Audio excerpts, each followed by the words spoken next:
it will be difficult. Whenever there's change, there is disruption. And not everybody will be in favour of change. But everyone will benefit from the result. A growing economy and a better future.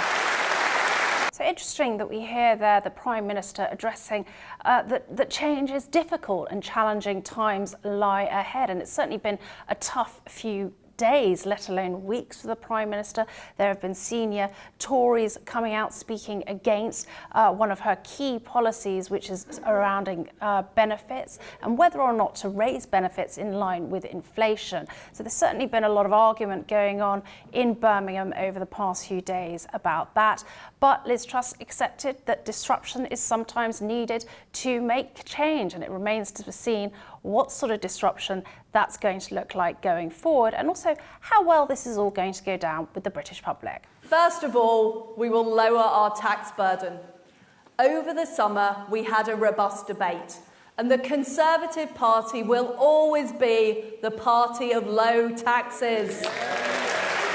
So Liz Truss there defending tax cuts as good for economic growth. Now, this has obviously been a very controversial issue, particularly over the last few days. Earlier in the week, we had the Finance Minister, Kwasi Kwarteng, basically doing a U-turn on cutting that 45% top income tax rate cut. Now, that's been really quite controversial. Quite the U-turn by the government. But Liz Truss said in her speech today that they acknowledged that it was a distraction and that's why they were dropping it. So how that plays out within the party and of course within the country will be interesting to see. And we're seizing the newfound freedoms outside the European Union. We're the party who got Brexit done, and we will realise on the promise of Brexit. So the party that got Brexit done, but many would argue not necessarily dusted.